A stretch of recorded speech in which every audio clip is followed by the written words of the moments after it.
Okay, so I wanted to go ahead and do an explanation of some things that I was asked about regarding the making of parts, as well as how to use them and so forth. This video will be in 3 separate parts. The first being why to use the parts that are available to you. The second being how to actually make those parts. And third, how to use the parts and how to make them most effective. So I will go ahead and start off with why. Why do you want to have parts in your separate APCs? There are several different specific options for parts, and they are broken down into 3 categories. The 3 categories are first, gathering related parts, which is only the one class of parts under the Trailblazer. These are the different parts associated with it. Then there are the fighting type parts, which are Dreadnought, Ranger, and Phantom. Dreadnought being for fighters, Ranger being for shooters, and Phantom being for vehicle-related APCs. Then Imperator and Storm are the third type, which would be rally-specific. And in regard to those are actually going to be better for fighters and shooters, respectively, than would be the fighting-related ones. So those are higher level parts, but they're also significantly more expensive, and they gain some extra bonuses when being used in a rally. So moving on to the next section, the question being how to make the parts. So you see here, this is my depot, which you will find inside of the parts factory. You click on parts factory, hit depot, and it's going to show you all of the parts that you have available. These are parts specific to the Trailblazer APC skin that you have access to. Then there's Dreadnought, Ranger, Phantom, Imperator, and the Storm. The way that you make these parts, though, is you'll click on Craft here, and just as an example, under Trailblazer, let's say we wanted to make an engine. You hit Craft there at the top, and it's going to show you what material that you have available. In this case, I have a few pieces of gold material that I can use to make parts. And you see there's the 4 different slots here. Each part that you can make has 4 different materials that are required to craft that particular part. You'll see that there are a few different colors or grades of part material, white being the lowest, gold being the highest, but they are white, green, blue, purple, orange, and gold. And each of those is more effective or less effective dependent on its individual grade. If you use all gold materials in the making of any part, it gives you 100% probability of making a gold part. The same would be true if you did all orange materials, all purple materials, and so forth. What you do end up having is, for example, if I use 3 gold parts and 1 blue part, it greatly reduces the probability that I get that gold part down to 65%, and increases the probability of me getting a blue part, and creates some off chances that you might get a purple or orange part out of it. There is some strategy that goes into that, and I won't waste your time in discussing it because it's kind of hard to even explain. But there are some ways to hope to get a gold part when you haven't prepared enough materials, if you have done all of your tech and all of that.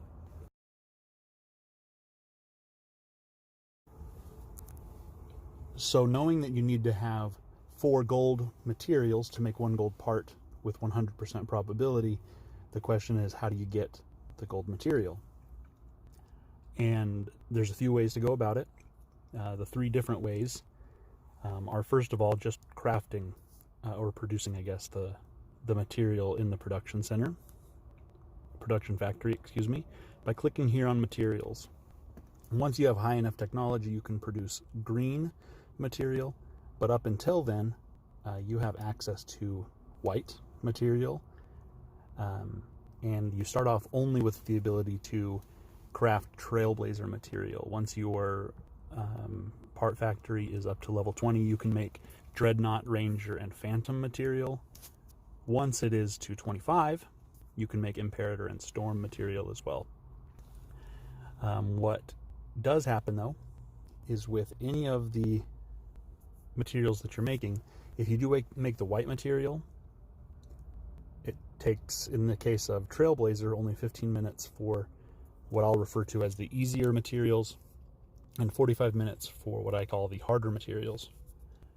For Dreadnoughts, the easy materials are 45, and the harder materials are 2 hours and 15 minutes. That's also true of Dreadnought, Ranger, and Phantom. Again, all of that time is associated with the level of my parts factory, because if you look at the information in the parts factory under the details,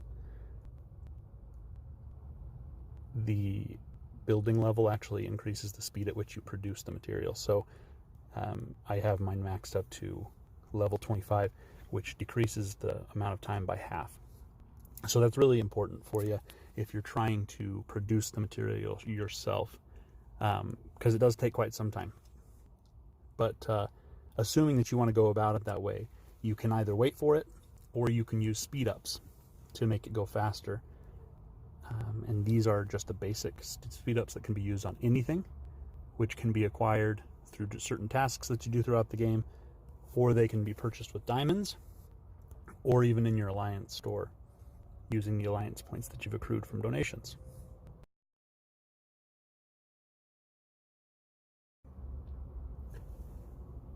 If you're at all like me and you're not patient enough to sit and wait for all of your part material to be made, you can go into the store under the diamonds there, and you can actually buy green or purple part material chests with 250 for the fighting classes for a green one, or 50 diamonds for a Trailblazer, that gathering class, and then the most expensive being at 2,000 for the green ones.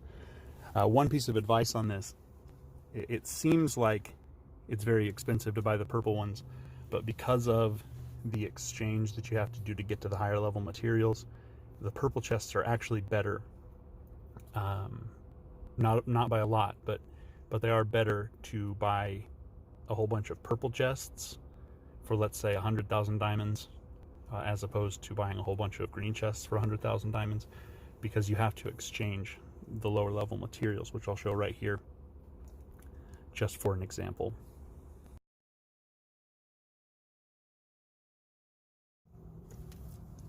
If you have 4 of any grade of material, you can combine them into the next grade up. So in the case of this rubber, which is used for Phantoms, I have 3 blue. If I got 1 more blue, I can make 1 purple out of it. Same is true here. I have 3 purple. I could make 1 more orange out of it. But see, I do actually have 5 orange. I could then combine that to make 1 gold. I'm not going to do that right now, but I wanted you to be able to see that as an option. For full disclosure, it takes 256 green materials to make 1 gold material, which is why it's better to buy those purple ones. Now, just a little bit ago, I referred to some of these parts, some of these materials as easier and some of them as harder materials to come by. In each different set of materials, there are 3 easy and 1 hard type of materials to come by. And what I mean by that is 3 of them take a shorter amount of time and 1 of them takes a longer amount of time if you're going to use the production factory to make them. The same is also true though if you get the boxes using diamonds, or one other way that I'll show you in just a second.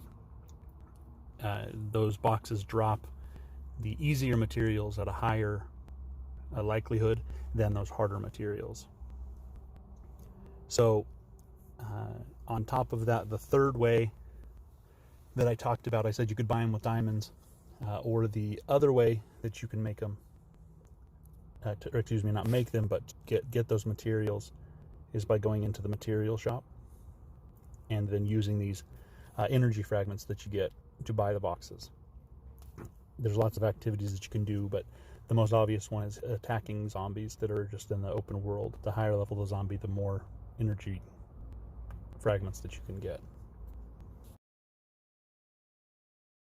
I was also reminded that there is another way that is less sure to get material, but periodically there are materials that appear in the commercial hub that you can actually just buy using other resources. So today I had access to purple ranger material for 20 million units of wood, and each day there are some different ones. Most of the time though, you have access to trailblazer parts on the, but then periodically, like I said, you can get access to these higher level, and then also if you have the VIP store, you can buy them in a similar manner. Each day there is a certain set that you might have access to. So today I can't buy any different parts, but some days they have material for Dreadnought or for Ranger or for Phantom. So then the third and final section of this video that I said I was going to make is how to use those parts, how to actually equip them, and what's the most effective way. So there's a couple of notes on this. You have the ability, if you want, to equip different parts as a set if you want to. You'll notice that the animation goes to a standardized one there. So I have the one purple part that is for Trailblazer, and then 5 gold parts that are for Phantom APC, the vehicle specific fighting set. By doing that, it takes away any bonuses that I had. I still have the 4-piece bonus because I still have 4 parts, but I lose out on the 6-piece bonus and then the 6-piece active skill. If I change that back to gold Phantom, it changes the animation to the Phantom APC and then gives me access to this active skill, which is called Crush. And each one of the different APCs has an active skill that you can use in the instance that you have orange or gold parts. To get the 6-piece bonus, you have to have purple or better, is what the information says on it. I haven't tested it. I've never tried to have with 6 purple. I don't believe that it'll work, but that's what the game says. And my experience is that everything has to be orange or gold for it to be functional. But of course I can be wrong with that. But the notes that I wanted to make most important on this is that having one part type with any specific APC is necessary for them to be the most effective. Not only that though, it's best to then match that with heroes that are specific to that troop type, and then of course having that troop type in the APC. So if I have a Phantom APC, it's a vehicle specific part. Having heroes that are heroes for vehicles and having vehicles as the troops in there is how to make that part the most effective. The same is true if I have Ranger parts, so I have 6 orange Ranger parts here, and then 3 Ranger specific heroes and all Rangers in that APC. So the reason for all that being is that you gain some specific buffs by having single troop types, one of which is a 30% might and 30% resistance buff, which is just standard without having any of the parts. But then the parts themselves give some really awesome benefits because they're associated with only one troop type.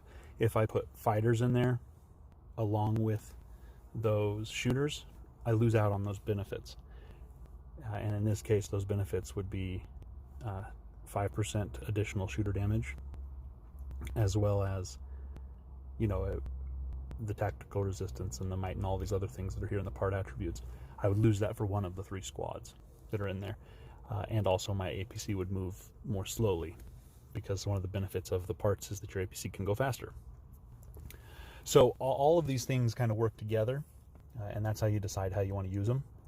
They can be a bit cumbersome to have to change. The game recently added the function to be able to add the set.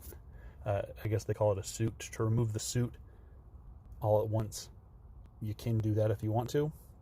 But if you want to make that APC a gatherer, in this case, I can hit full set equipment, and it's going to add all those gathering parts that I have, and it's going to put the best ones that are available into that APC. If I want to switch back real quick to a fighting with vehicles APC, it's going to put in all the vehicle parts that I have just by clicking that one button. It used to be that you had to put each one in at a time, and that became very cumbersome, slowed you down a lot, and it was really hard to be able to switch during actual battles. If you have two sets of gold parts, one being for vehicles, one being for shooters, you want to be able to use your best APC, which as a raider is your class APC. So being able to switch it quickly is a great benefit. So I think that I've covered everything when it comes to the creation and usage of parts. If you have any other questions on it, of course, please reach out to me, or even ask questions down below in the comments, and I'll do my best to answer them. If you have any additional suggestions on videos that I can make for you, let me know. I'm always up to suggestions, and if there's any changes that you think I need to make, please let me know.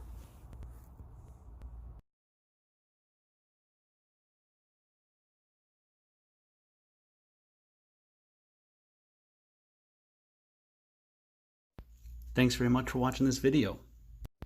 If it was helpful, like and subscribe to my channel so that I can continue making good content for you. And if you have any questions, please put a comment below.